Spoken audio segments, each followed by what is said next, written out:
Hey guys, welcome to the Ketones and Coffee podcast, where we talk about creating a sustainable, healthy lifestyle through the ketogenic diet. I'm Lawrence, and I'm so grateful to have you join me on this journey. Every week, I bring in guests to have the knowledge and experience to help you on your own journey to a better health. I'm so excited for this, guys. Stick around because today we have a special guest joining us. We have Ben Azadi. Ben is the author of 4 best-selling books, with his latest masterpiece titled Keto Flex. He's the visionary behind Keto Camp, a globally recognized brand dedicated to shedding light on ancient healing techniques, the keto diet, and fasting. If that weren't impressive enough, Ben is the host of the acclaimed Keto Camp podcast, consistently ranking in the top 15 podcasts worldwide. And let's not forget his YouTube channel, Keto Camp, boasting over 190,000 subscribers. He has been the ultimate resource for keto and fasting, and he's been on a mission to help 1 billion people live a healthier lifestyle. Ben Azadi, welcome to the Ketones and Coffee podcast, man. Lawrence, thanks for having me, dude. I don't have my coffee with me. I already had it earlier, but I got the ketones. Yeah, as long as we have the ketones, we're good. Ben, Ketones. I'm so stoked for our listeners not only to hear your story, but by learning from you as well. I've been watching your content, and not until recently I told you about this before we went live. When I read your story, that I understood the mission, brother. So yeah, 1 billion, right? Yeah, Let's start there. Tell us a little bit about your backstory and that path which led you to becoming who you are today, Ben. absolutely. I would be happy to. My story is very similar to a lot of people, unfortunately. So, grew up here in Miami, Florida, where I currently live, and my parents were immigrants from Iran. They made the decision to come here back in late 1970s, and then what an amazing decision that was for me to be born here, to have the freedom here that I wouldn't have had in Iran. So I was born in 1984. And like most American babies, right? Babies are born into this world.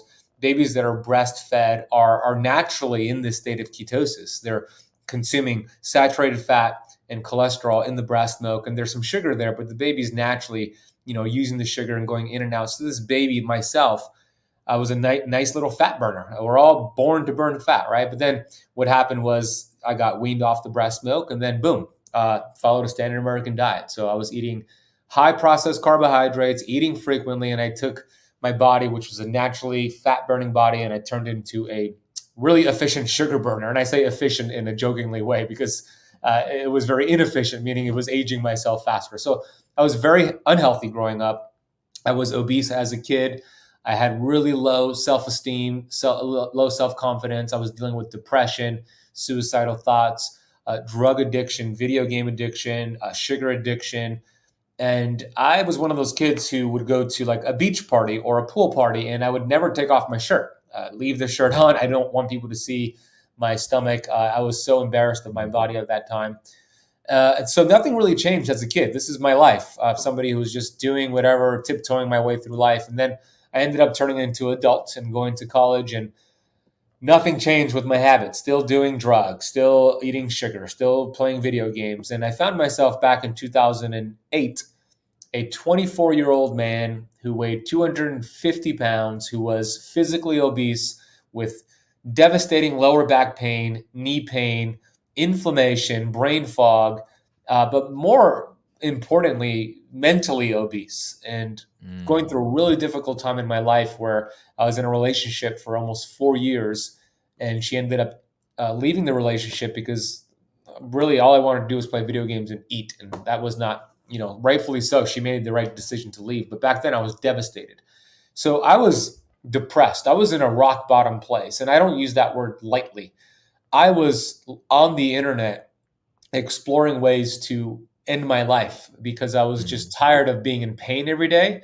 I was crying every single day. I had no light at the end of the tunnel. I didn't see any light at the end of the tunnel, and I just wanted to give up. But thankfully, I didn't go through with it. And the only reason I didn't go through with it was because of my mom. And not because she knew I was having these thoughts or I explored suicide. She had no idea. But every time I explored suicide, the first thought came into my mind: what about your mom? What about the devastation your mom and your family would have to deal with? And my mom sacrificed so much for me growing up, working 3 jobs, for me and my sister. My parents got divorced. Like, she's the ultimate super mom and unselfish, and I didn't want to hurt her. So thankfully, that stopped me from pursuing suicide. But I knew I had to figure things out. I knew I had to get healthy, lose weight, figure things out. So I started to pick up books. A friend of mine handed me a book called The Slight Edge by Jeff Olson. And this book turned everything around for me. And it's not that this is the greatest book in the world. You should only read this book and no other book. I wouldn't say that. But what this book helped me understand is that you have daily habits. We all have daily habits, good or bad. Every day we do these things over and over and over, which creates more neural pathways to do that same thing over and over and over without even having to think about it. And that compounds over time. So the results, the symptoms that I was dealing with, the obesity, the back pain, the knee pain, the inflammation, the depression, the suicide, all these symptoms were a result, I started to understand, were a result of these small decisions I made every day over time that compounded into this negative life. So it helped me understand, okay, if that was the case, then I can make small little decisions in the other direction to compound into a healthy life and a happy life.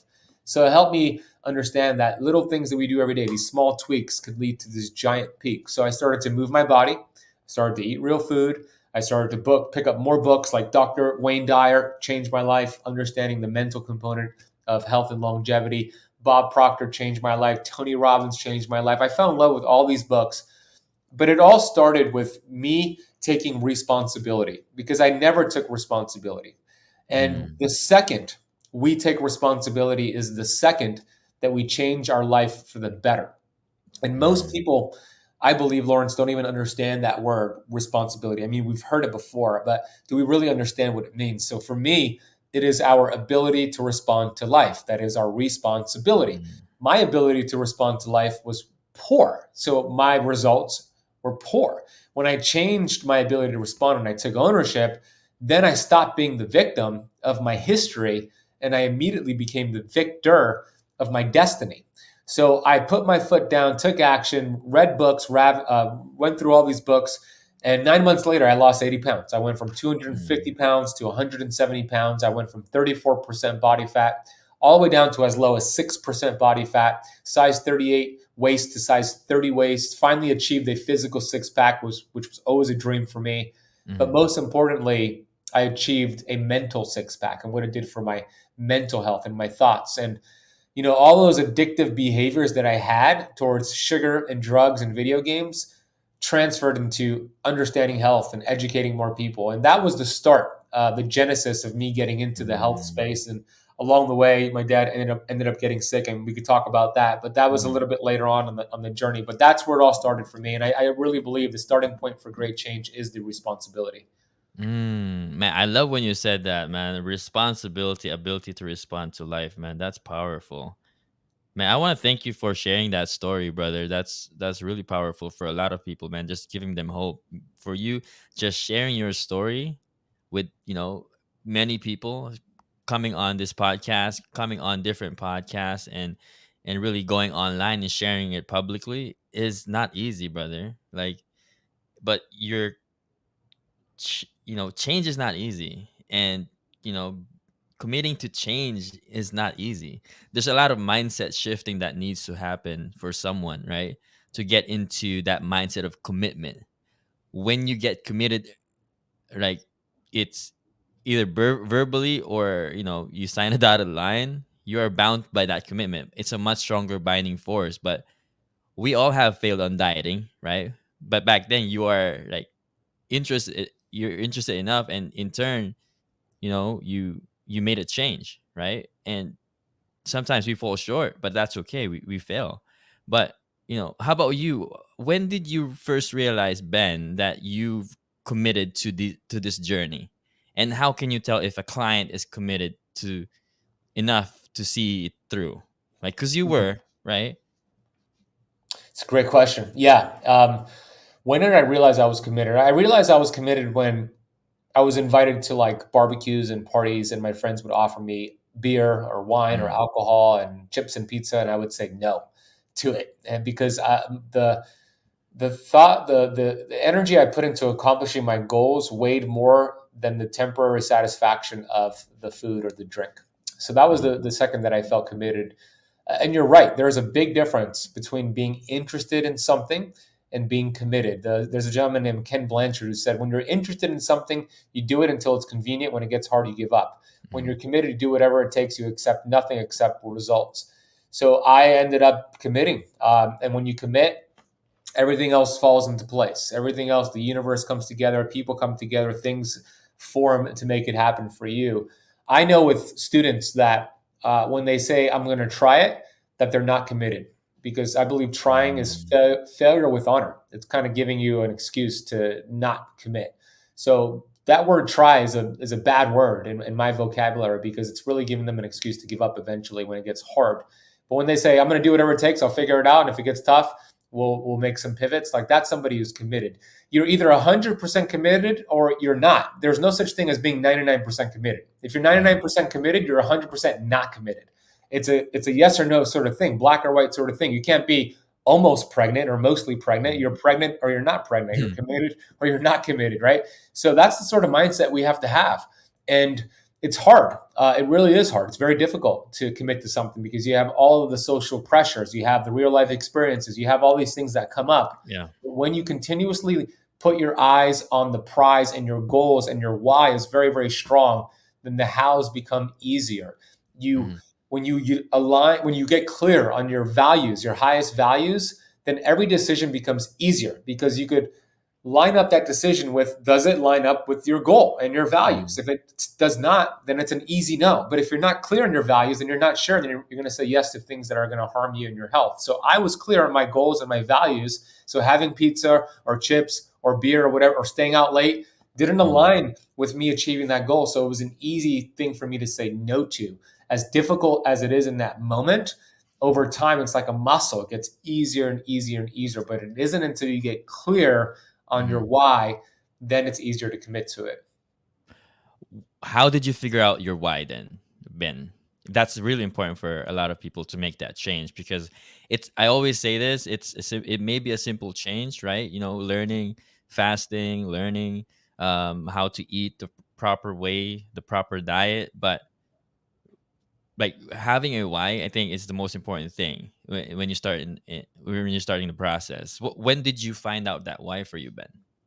In the beginning, my why was a sort of what's the word I'm looking for? My why was kind of shallow, meaning my why was to like show my ex-girlfriend, like, here's a six-pack, Ben, like what you missed out on. And I kept like thinking about that day that I got the six-pack, and I would show her. That's very short-lived, but you know what? It worked in the beginning. Being able to think about that day that I was going to be ripped and show her helped me make a better decision. So it was a why, but it was a weak why. But eventually that turned into a strong why. And that's when my dad ended up getting sick in 2013. He had type 2 diabetes, like many Americans do. 60% of Americans are diabetic or pre-diabetic. I imagine in Canada it's very close. So my dad had this condition. I never really understood it. And he ended up getting worse, taking his medication, getting worse, gaining weight. And he ended up suffering a massive stroke, which left him completely, well, not completely, but his right side of his body paralyzed, but he lost the ability to speak. And he was in hospice care for 9 months. And I would visit my dad every week, multiple times a week in hospice care. Very difficult time in my life. And 9 months later, he ended up passing away. And August 12th, 2014 was the day he passed away. And it raised a lot of questions for me, right? I really wanted to know, why did my dad suffer so much when we followed exactly what his doctors told him to do? And I looked into diabetes and metabolic syndrome and cancer and all the diseases and symptoms we see out there. And I realized that these are all symptoms that are not the cause. They are a result of the cause. So what is the cause? And that's where I got into keto and fasting and metabolic health. And I started to realize, wow, the same information I now have learned and taught myself, and now I teach all across the world, would have saved my dad's life. I would have saved his life. He would still be here today. But I also get that I was given that mountain so that I could show the world the mountain can be moved. So my why is to educate 1 billion people, even more, as many people as possible, so they don't have to suffer. Because I believe when you treat your health casually, you end up a casualty. And that's what happened to my dad. So I want to wake people up and help them understand, hey, your body's amazing. It is built to be self-healing. Let's identify the interference and remove it so your body can go and heal itself. So that is my why. So it turned a Mm. hobby into a purpose, pain into a purpose. So now that why is strong and it gets stronger every Mm. single day. So that's how I developed it from pain. And a lot of people develop it from pain. And, that's okay. If you've gone through the pain, extract some goodness from it. And that could be a strong why for you to push forward. Man, that's something about your story that resonates with me a lot because the devastating effects of diabetes, the complication of diabetes. My dad still is alive, but he struggles with type 2 diabetes, and although I would love to assist him, I haven't yet convinced him to change his diet. Cross our fingers, maybe in a couple of years I could finally do it. But you I totally resonate with you. I remember, me telling my dad, you can't have white rice and iced tea. You have diabetes, right? And my mom would say, no, just let him have a little bit. My sister, it was very difficult, Mhm. and Yeah. I imagine it's very difficult for you. They're gonna want they need to want to make the change. The truth about diabetes is like the untold truth is that most people don't even die from diabetes. It's the diseases connected to it, and then the Mm. medications and the insulin might show the sugar is getting better, but the diabetes gets worse because where is the sugar going? It's going into the liver, to the pancreas, to the eyes, going other places. Mm. So they're superficially, medication is superficially treating the symptom, but it's never getting to the cause. And I pray that your dad, Mhm. takes that ownership too. Maybe he watches something on YouTube or whatever it is. It's really difficult as a son. I get it because even with my mom who's alive now, it's hard to get her to do the things I know will help her with her health because it's we're the children. It's like Mhm. they know us since we were kids. It's very hard. It needs to be a third Yeah. party most of the time. So I pray that happens for your dad very soon. Yeah. Thanks, brother. There's a lot of people who would message me, "Hey, thank you so much for making that video because I've lost this and that much weight." And man, it's just heartbreaking when your own family wouldn't commit to it. But Yeah, it's the nature of the beast, right? Sometimes we don't sometimes can't hear the opinion of your family member. Sometimes it's harder, but we're not losing hope. We're still here. We're doing the work, and thank you so much for that, Ben. But I'll keep trying. I'll send your videos to him. Maybe he will finally comply, right? yeah, yeah. It would be an honor for him to watch it. But Yeah. yeah, you're right. It's very difficult for a son or a daughter to get the message to the parent. It's usually a Mhm. third party. Yeah. um, Unfortunately. But I pray for your dad, and I know that we know type two diabetes is reversible. Insulin resistance Yeah. is reversible. Yeah. It can be done, and it can be Very done much. fairly quickly too. What would you say, Ben, that's the biggest factor for someone to finally commit to that change, though? To really commit? Yeah, there's a couple things that I learned from Tony Robbins. Look into like your predictable future. Mm. Sit down and close your eyes and look at your life. If you made no changes and you kept going in the direction you're going to, eating seed oils, eating sugar, smoking cigarettes, whatever bad habits you have, what would your life look like in 5 years? Okay, sit there for a little bit. Your relationships, what would it look like in 5 years? And then go 10 years out and then 15 years out. Would you be alive? Would you be on certain 12 medication? Like, go into the pain of what your life would look like, the predictable Mhm. future if you don't make the change. So live in that pain, envision that pain, because that is your predictable future if you don't make the change. And then rewind, and let's say you made those changes. What would your life look like in 5 years, 10 years, 15 years, 20 years? Do you have the energy? Do you have the vitality? Are you off all meds? Are you able to travel and do all the things you want to do? So live both lives in your head and see the predictable future. If you don't make a change, see the predictable future if you do make a change, and then you make a decision which future you want because you have control over that. Mm. I'm gonna try that.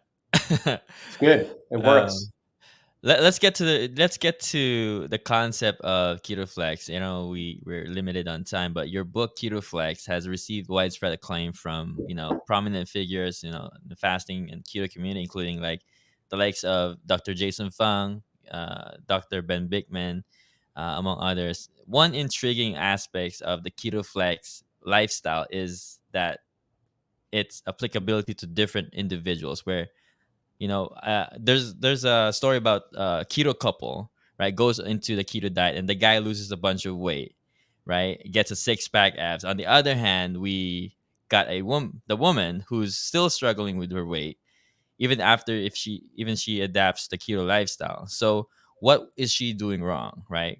Let's delve into deeper into the concept, which is deemed the low carb awakening from your book. For people, especially like the woman in our story, why does it work so well with others? And what's the science behind the success? And why doesn't it work for, especially in women?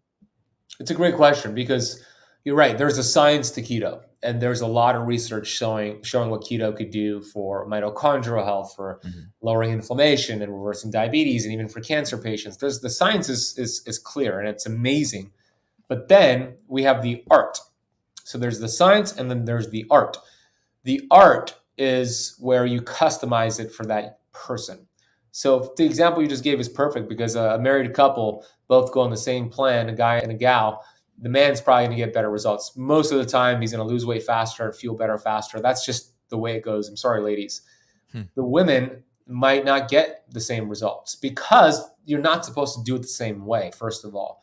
Men and women, although we have the same hormones, we have different fluctuations of those hormones. For example, men have a fluctuating hormone pattern or recycling hormone pattern of about 24 hours. So we have hormones that go up and down, testosterone and other ones, 24 hours recycling pattern, similar to the sun. The sun comes out and then it goes down and it's back in 24 hours. Menstruating women have more of a 28-day hormone pattern, similar to the moon, a moon cycle.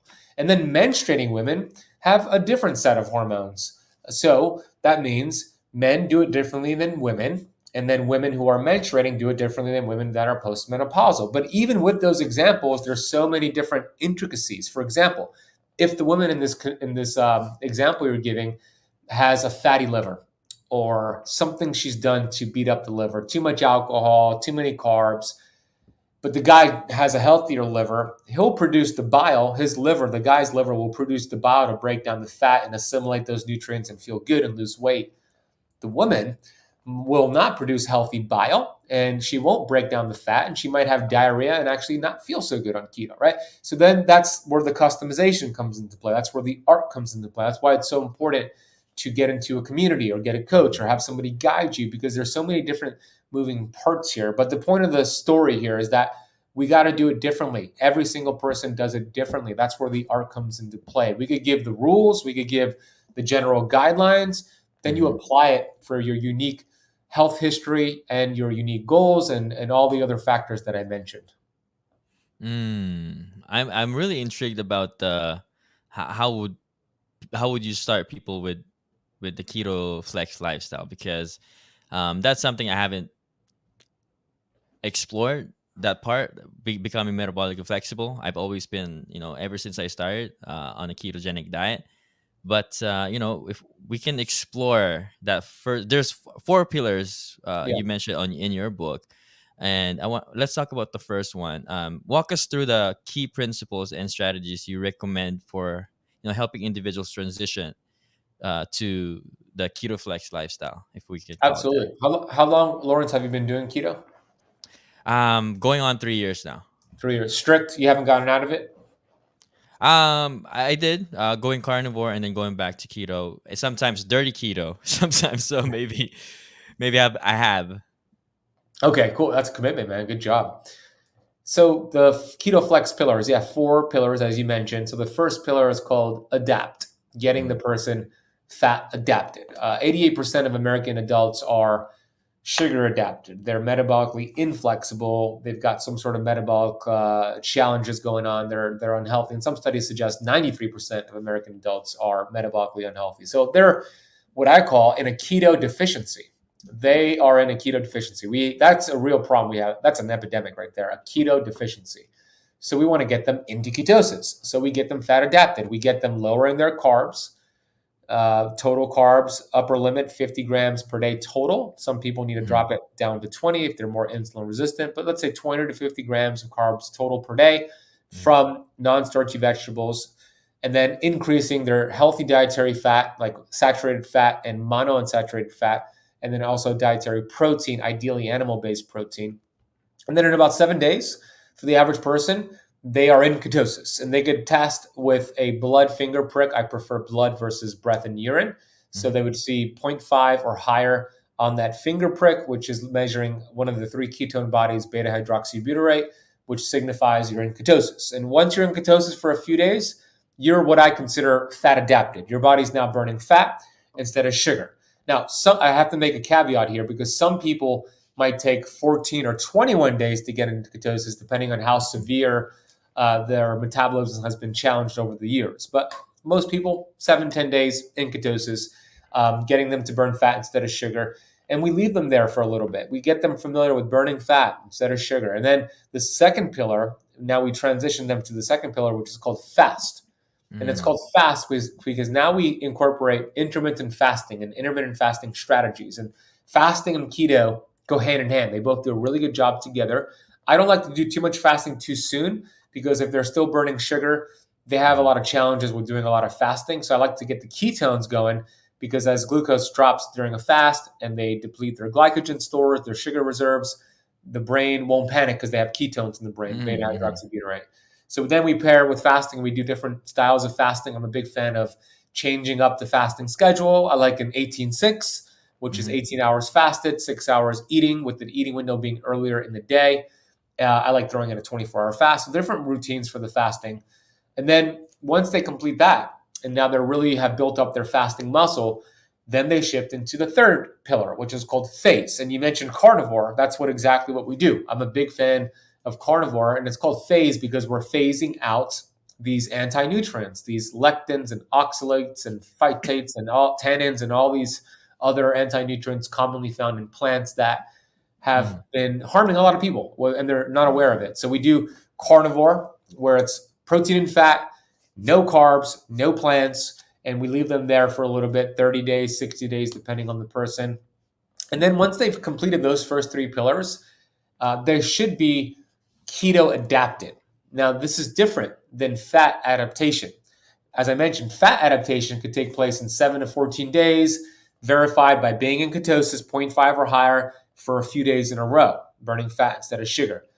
Keto adaptation is the ultimate goal, though. That takes about, it's hard to say. There's not a study that shows it, but I would estimate and guess that it could take about 45 days to Mhm. 90 days, depending on the person. I'll explain what it is, and then I'll explain how you know signs of keto adaptation. So, keto adaptation is now when your mitochondria are now primed and very efficient at using those ketones. So, what you might notice is, let's say those first 45 days, you're checking your glucose and ketones, but ketones specifically, and you're like 1.5, 1.8, 2.1, which are all good numbers. But now you're testing 45 days in, 60 days in, and those ketones are now like 0.8, 0.9. And you're thinking that might be a bad thing, but you're noticing I actually feel even better. Like I feel like Mhm. my brain and the benefits I was getting with ketosis is now like 2x, 3x. Like I'm just super sharp. My energy levels have increased. Like all my benefits are increasing, but my ketones are dropping. That's a good thing. That means your cells are really sucking up those ketones and using it. You're keto adapted now. So unfortunately, we don't have a test to say, hey, you're keto adapted and you're fat adapted. But that's some signs I would pay attention to. Now, once you've achieved that, then we shift into the flex pillar. This might be a little controversial. I know that there's people that we love, Lawrence, in the keto space, colleagues and friends of mine that don't agree with my flex part approach. And there's people who do, like Dr. Fung agrees with me. He's a great friend. Megan Ramos agrees with me. And that is actually flexing out of ketosis and Mm. going in and out. And the reason I say that is because number one, I believe one form of metabolic inflexibility is only burning sugar, glucose, those 93% of people. I also believe another form of burning of metabolic inflexibility is only burning fat and ketones and never burning sugar. I think we should utilize both pathways. I think there's a time and place to flex out of ketosis and go back in. Like a baby that's Mhm. being breastfed, they're naturally keto flexing. Our ancestors, they naturally keto flex. When they had carbs, they ate it. When they didn't, went back into ketosis. So that's what I teach. And there's different ways to flex. If you're diabetic, You Mm-hmm. definitely stay in ketosis longer and don't practice flexing. And then we could practice flexing with more like high protein and calories versus carbs. If you're a sugar addict, definitely you're not going to practice keto flexing the same way. If you're a menstruating woman, you do it differently. A man, you do it differently. So in my academy, we have built out different lessons for how to do it depending on your goals. But in the book, like chapter 12 of Keto Flex, we talk about women and women doing keto flexing and fasting, menstruating versus menopausal women. So we do customize it in the book as well. But those are the four main principles, the four main Mm-hmm. pillars. What would you say is a healthy carb, though? I've been, I haven't been dabbling into carbs for 3 years. But Yeah. what would you say is a healthy carb? Let's say I tried this process with my wife. She might have you know n- not she's not getting the same effects of the ketogenic diet. So maybe we can try this for ourselves. So what would you think would be the best practice incorporating this? For me, it's fruit. It's Mm, I still stay away from high anti-nutrient foods like I really don't have spinach or almonds or mhm, kale or so I don't really do a lot of vegetables even to this day. I'm primarily meat based personally, but I'll have some fruit sometimes, especially mhm, on my high activity days. So if I have like a heavy strength training workout or I'm playing basketball in a fasted state, I'll bump up my fruit on that day. I'll even have some white rice sometimes. But here's the thing: I'm metabolically flexible and healthy. I would not tell somebody who's diabetic or insulin resistant or obese, hey, have some fruit. Hey, have some white rice. I wouldn't do that. So that this is my approach. It works for me. And the mhm, reason I like fruit and white rice is because they're low in these anti-nutrients. I process them very well. I have certain fruits that I stick to, like mhm, mangoes, watermelon, papaya, and some blueberries. But when I say flex out of ketosis and have more carbs, it's not a high carb diet. It's still considered low carb. It's just mhm, not low enough to be in ketosis. So that's going to be around 100 grams of carbs, or some people who are very active, 150 grams of carbs for that flex day. It's not an everyday thing. It's just that flex day. mhm, That's still low carb. That's more mhm, paleo. That's more low carb if you compare that to a standard American diet, which is 300 grams of carbs. So it is still considered a low carb diet or a low carb approach. It's just not low carb enough to be in ketosis, and that is strategically done for a reason. I want to flex you out and then back into mhm. ketosis. So there's a lot of trial and error that comes into play, right? Because you would know what you can tolerate, Yeah, and by just trying out foods and eliminating foods and then adding them back in, how and much? Mm, I was just sorry to cut you off. I had to say something before I forgot it. Um, it's very important if you do a higher carb day that you lower mhm, your fat because I think we could all agree you don't want to eat carbs and fat. You mhm, could eat carbs and protein, but when you eat high carbs and high fat at the same time, that is problematic. It messes with mhm, the Randall cycle, and it actually could cause some inflammation because your body's going to process the carbs and the glucose, and then it's going to leave some fat in the bloodstream, and it's going to create some issues. So, if you do a high carb day, like when I do high carb days, it's actually a low fat day for me, under 40 grams of fat or so on that day. So just keep that in mind. But go ahead. You were going to ask something. yeah, no, that's what was I gonna ask? I think I threw you along the lines along the lines of that. Yeah, it's some people would take that information and then run with it and then have a high carb diet. That's why I just want to clarify with the people that it's still gonna be a low carb diet. You're still incorporating maybe some fruits, right? If you like blueberries, strawberries, maybe mango, right? What's your favorite fruit there, My Ben? favorite fruit is watermelon. It's higher in Mm. fructose, but I'll have watermelon from time to time on my flex days. I feel good with watermelon. Yeah. How does one know that they cannot tolerate a certain food though? What are some of the symptoms of somebody that cannot tolerate a food item? The best way to know would be to strap on a CGM, a continuous glucose monitor, and see what Mm, happens to your glucose an hour or 2 hours after eating. mhm. If that's something you can't do, because I know it costs money to get a CGM and a prescription and all that, then you can pay attention to symptoms like you were saying, Lauren. So, do your energy levels crash after you've had the fruit? Do you notice more joint pain? Maybe you had restless leg syndrome. Mm-hmm. and you cleared it with keto and carnivore, and then you added some fruit or some honey, Mm-hmm. which I'm okay with honey personally. But now the restless leg syndromes came back. I just interviewed Dr. Sean Amara. Are you familiar with Dr. Sean Amara? No. Check him out. You're gonna love him. He's great. Mm-hmm. He actually we sat down a few weeks ago and did an interview here all about visceral fat.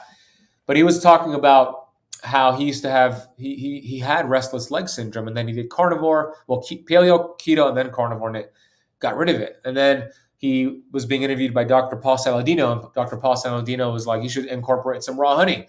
So he said, okay, I'll test it out. And then the first time he had raw honey, the restless leg syndrome came back, right? So pay attention to things like that. If your symptoms that went away came back, maybe the honey or that certain fruit might not be good for you. Post nasal drip is another thing. Brain fog is another thing. So just pay really attention to your body. See how you feel. One more thing I would Mm-hmm. add to that is if you're tracking heart rate variability, like I have an Aura ring, Mm-hmm. um, but Apple Watch does it. Whoop bands do it. Heart rate variability is a good gauge too. If you see your heart rate variability drop when you start incorporating some of these different foods, that could be a sign that you're not tolerating that well, and it's kind of stressing your nervous system. So heart rate variability is a good gauge for that too. Mm. Yeah, no, a lot of it, a lot of it, I think, when people ask, hey, what can I incorporate in my diet? And they would see me eating blueberries sometimes when I would go carnivore. Oh And yeah. I'm getting a lot of flack for that. How But then dare you, Lawrence? yeah, how dare me? But I tell them, hey, you know, you gotta also think of sustainability here. I I may agree. have calling it carnivore, but again, if incorporating some blueberries makes it sustainable for me and make me stick to a more nose to tail diet. Sure, I mean I will have some blueberries, but for some people they might just think short term. That's why they're not thinking of sustainability. What's your take on that, Ben? On you know because people may be so stuck on just hey, that's not carnivore, that's not keto, and if I can tolerate some certain foods, then you can probably incorporate that in your lifestyle. What's your take on that, on just Yeah. making it more flexible? I would say not only can you incorporate those foods, you should. You definitely should. I don't agree with long term carnivore. I Mm, don't agree with long term ketosis. I don't. I think the variation is important. So I don't like to, be the keto police or the carnivore police and say that's not keto friendly, that's not carnivore mm-hmm, friendly. I think we get into trouble when we start to put ourselves in like a dogmatic box. And I've done that for many years when I first started doing keto in 2014. I was very dogmatic. I was even a vegan in 2012. I was very dogmatic back then. So I think it's important to vary your foods. I yeah, have a lot of I'm going to put out some more content soon all about this, and I know it's controversial, but I think all diets work, just not long term. I think some mm-hmm, people could do a plant based diet short term and actually feel better, mm-hmm, but they continue doing it. It's just a matter of time before they get sick and get symptoms. I yeah, feel the same way about keto and carnivore, although I think we could do more keto and carnivore than plant based. But if we change our foods, it actually creates more diversity in the gut. More diversity in the gut means you're healthier, more mm-hmm, longevity. If you eat the same foods over and over and over, you could actually become allergic to meat. You could become allergic to certain foods, and you actually mm-hmm, lose diversity in your gut. I like the way Dr. Sean O'Mara does his carnivore because he does carnivore, but what he does with a twist, he does carnivore with fermented veggies. So I mm, like that approach because fermented veggies break down the anti nutrients, and he's able to mix things up and increase diversity. And he mm-hmm, said he did a gut test, and he had one of the healthiest guts they ever tested for, right? And I think it's because he's adding different variations of fermented veggies. So mm-hmm. fermented veggies are going to be like sauerkraut and kimchi and other Mm, sources out there. So I like that approach. that But I sounds mean, good. yeah, it sounds good, right? I'm, I'm a big fan of just rotation and throwing things into the mix and creating Mm. diet variation. Yeah, I think I feel like too is it's all about just listening to your body, man. What you can tolerate, right? Yeah. And if you feel good after eating that food, then you can eat that food. For me, like for example, like I would eat blueberries sometimes. If I feel a sweet potato, if I feel like a sweet potato would make it more sustainable for me, then I would have it, once a week or once every 2 weeks, right? But for me, I'm more big on sustainability, and if I feel like I'm craving some, blueberries, strawberries, or maybe some mango, I would have it, because if that means I can stick to a more carnivore diet long term, with just incorporating some of these foods, then I'll do it, right? So you've done so in the last 3 years. You've done that. Is what you're saying? Yeah, I've done Okay, it. yeah. So yeah, there you go. So you haven't Yeah, been 100% in ketosis. I'm happy to hear yeah, that. You flexed, from time yeah. to time. You flexed. I like it. Yeah, yeah. And I have been posting it on my TikTok, and I've been getting some flack about my blueberries. Honestly, people are so stuck in that. But again, I think it's all about how you feel. If you feel good about after eating a certain food, then keep doing it, right? I mean, I'm with you on that, brother. I agree with you. We Hmm. shouldn't be dogmatic. Hmm. Those people that are commenting about the Yeah, blueberries, they're probably dogmatic, and that's not going to do you any good. yeah. Yeah. Let's talk about sleep for a second here. I know it's optimizing sleep is a huge part of your journey, and also it helps us burn fat, from your book. So you've got tons of biohacking tips on this, but give me your top three biohacking tips before we end this. Give me three tips on optimizing sleep. So, three biohacking tips for Hmm. sleep specifically. Yeah. Okay, let's see. First one is going to be to get morning sunshine, sunrise, sunlight through your eyes and under skin, 15, 30 minutes in the morning. That'll set up your circadian rhythm and your hormones really nicely, where it signals to your pineal gland to start producing and storing melatonin. Mhm. And then to add to that same first tip here, then watch the sunset or get some uh, sunlight on your skin through your eyes. Then it signals to your pineal gland to start releasing that melatonin. Very important for sleep and antioxidants. So that's a free tip. Just get outside. Even if it's overcast, you're still going to benefit from it. So morning sunlight, sunset sunlight. That's tip number one. Tip number two is to give yourself at least 5 hours of fasting before bed. Don't eat too 5 close to hours. bed. So let's say if you go to bed at 10 p.m. each night, you should close the kitchen at 5 p.m. That should be the latest. If it's 3 hours before bed, that's okay too. But I would say 5 hours at a minimum would be optimal, because when you eat food, it warms your body. It increases your body temperature to break down that food, and that's not going to be useful for deep sleep, especially stage 4 delta sleep. You want to actually drop your body temperature, not increase it. So you'll get less deep sleep when you eat too close to bed. It'll drop your HRV. You'll wake up feeling groggy. So 5 hours of fasting before bed. That is the second tip. The third tip is going to be, let's see, the third tip is going to be a sleep mask. And the reason I say a sleep mask is because, not necessarily because it blocks out the light, although that is important, but I have found wearing a sleep mask and the light pressure that is around your eyes with a sleep mask, and it's like you could get a $15 sleep mask, but that pressure activates the parasympathetic nervous system, where it Mm. actually increases heart rate variability, which is a good thing, and increases deep sleep and REM sleep. It's really interesting, and I don't know the science behind it, but I've been experiencing with it, experimenting with it, and it's really helped with my scores, my Aura Ring score. So that would be the third tip. Those Mm. are all cheap tips, right? They're free. The first two are free. Getting some sunshine, Yeah, no eating before bed, and then getting a cheap sleep mask. Those are three yeah. things that would transform your Mm, sleep.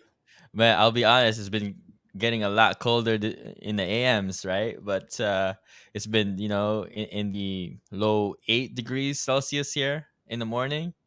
I used to go out and just, soak in the sunlight, but it's getting colder, brother. Yeah, that's Um, going to be tough. it's Tougher a for little those who tougher, can't do that. yeah. Yeah. So sunlight, the 5 hours fasting before bed, and sleep mask, right? Yeah, that's it. Awesome. Awesome. Optimizing your sleep. Thank you so much, Ben, for sharing your story here, and sharing the 4 pillars of Keto Flex lifestyle and some tips for optimizing sleep here. Ben, thank you so much for coming on and sharing your story. Lawrence, thank you, bro. I had a great time doing a great job with your podcast. So it's an honor to be on your show. Thank you for having me. Man, it's my honor. Thank you so much, sir. I You appreciate you. too. All right. Bye bye.